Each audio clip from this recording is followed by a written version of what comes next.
Nos tempos antigos, quando os humanos ainda adoravam ídolos horríveis, vivia na terra da Grécia um povo de pastores e agricultores que apreciavam a luz e a beleza. Criaram seus próprios deuses, lindos e radiantes. Os deuses gregos se pareciam muito com as pessoas e também agiam como elas, mas eram mais altos, mais bonitos e nada do que eles fizessem era considerado errado. Havia monstros cuspidores de fogo e bestas com muitas cabeças que representavam tudo o que era sombrio e perverso. Esses monstros existiam para que os deuses e os grandes heróis os derrotarem. Os deuses viviam no topo do Olimpo, uma montanha tão alta e tão íngreme que nenhum humano poderia escalá-la para ver os deuses em seu palácio brilhante. Mas muitas vezes os deuses desciam à terra, às vezes em suas próprias formas, às vezes disfarçados de humanos ou de animais. Os mortais adoravam os deuses e os deuses honravam a Mãe Terra. Todos eles tinham surgido dela, pois ela era o começo de toda a vida. Gaia, a Terra, saiu da escuridão há tanto tempo que ninguém sabe quando ou como. A Terra era jovem e solitária, pois nada além dela existia. Acima dela se erguia Urano, o céu, escuro e azul, coberto com estrelas cintilantes. Ele era magnífico de se ver, e jovem Terra olhou para ele até que se apaixonou por ele. O céu sorriu para a Terra, cintilando com suas incontáveis estrelas,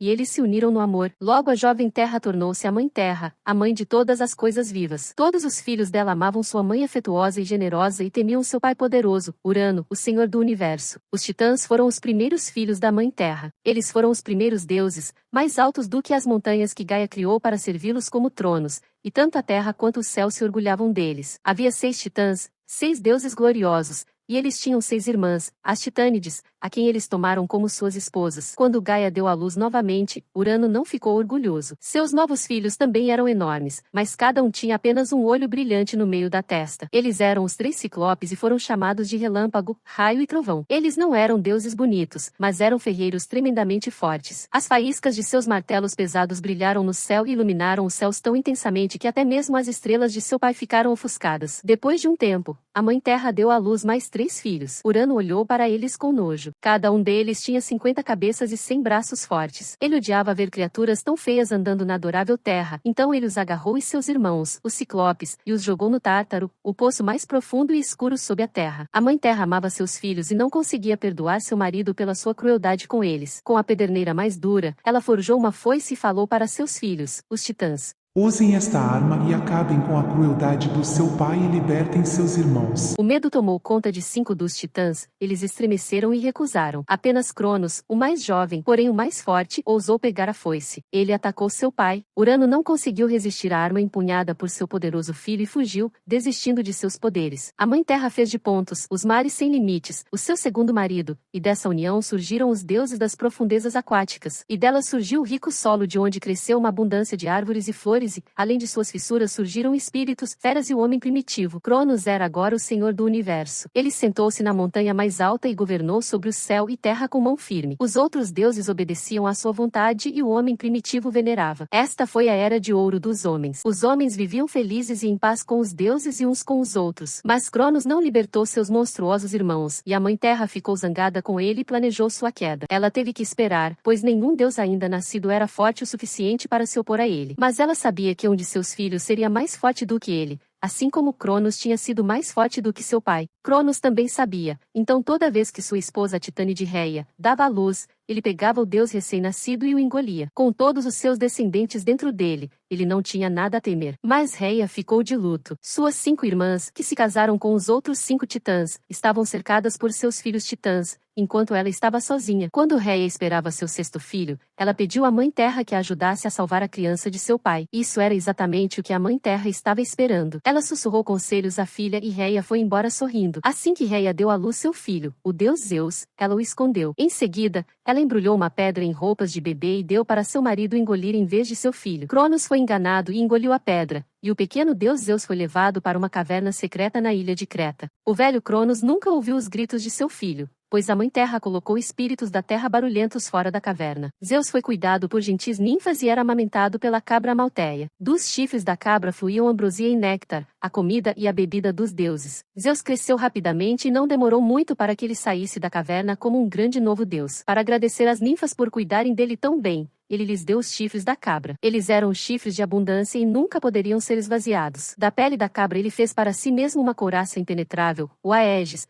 e agora ele era tão poderoso que Cronos não podia fazer nada contra ele. O jovem Zeus escolheu Metis, filha de um titã, como sua primeira esposa. Ela era a deusa da prudência e ele precisava de seus bons conselhos. Ela o avisou para não tentar derrubar sozinho seu pai, o devorador de crianças, pois Cronos tinha todos os outros titãs e seus filhos a seu lado. Primeiro, Zeus também deveria ter aliados poderosos. Metis foi até Cronos e astuciosamente o enganou para que ele comesse uma erva mágica. Ele pensou que a erva o tornaria invencível. Em vez disso, ficou tão doente que vomitou não apenas a pedra que engoliu, mas também seus outros 5 filhos. Eles eram os deuses Hades e Poseidon e as deusas Hestia, Deméter e Hera, todos deuses poderosos que imediatamente juntaram forças com Zeus. Quando Cronos viu os 6 jovens deuses se erguendo contra ele, ele sabia que sua hora havia chegado. Agora Zeus era o senhor do universo. Ele não queria governar sozinho. Ele compartilhou seus poderes com seus irmãos e irmãs. Mas os titãs e seus filhos se revoltaram. Eles se recusaram a se deixar serem governados pelos novos deuses. Apenas Prometeu e seu irmão Epimeteu deixaram os titãs para se juntar a Zeus,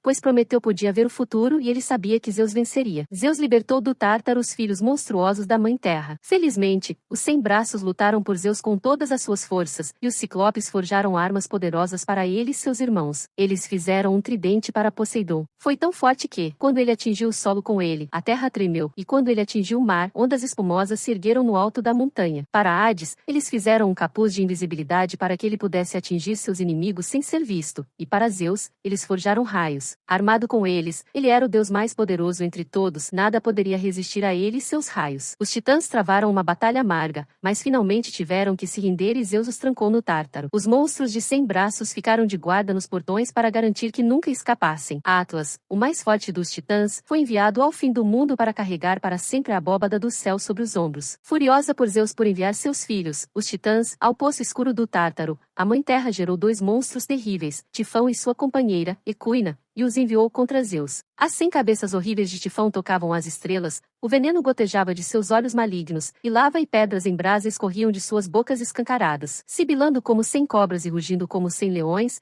ele rasgou montanhas inteiras e as jogou nos deuses. Uma terrível batalha se travou e quase não restou nenhuma criatura viva na terra. Mas Zeus estava fadado a vencer. E quando Tifão rasgou o enorme monte Etna para arremessar nos deuses, Zeus o atingiu com uma centena de raios e a montanha caiu de volta, prendendo Tifão embaixo dela. Lá está o monstro até hoje, vomitando fogo, lava e fumaça pelo topo da montanha. A Equina, sua horrível companheira, escapou da destruição. Ela se encolheu em uma caverna, protegendo a terrível prole de Tifão, e Zeus os deixou viver como um desafio para os futuros heróis. Agora, finalmente, a Mãe Terra desistiu de sua luta. As montanhas estavam firmemente ancoradas. Os mares tinham suas costas. Os rios tinham seus leitos e deuses menores zelando por eles, e cada árvore e cada nascente tinha sua ninfa. A terra novamente estava verde e fecunda e Zeus poderia começar a governar em paz. Os ciclopes cáuleos não eram apenas ferreiros, mas também pedreiros, e construíram um palácio imponente para os deuses no topo do Monte Olimpo, a montanha mais alta da Grécia. O palácio estava protegido nas nuvens, e as deusas das estações afastavam as nuvens sempre que um deus queria descer à terra. Ninguém mais poderia passar pelo portão das nuvens. Íris, a veloz mensageira dos deuses, tinha seu próprio caminho até a terra. Usando um vestido de gotas iridescentes,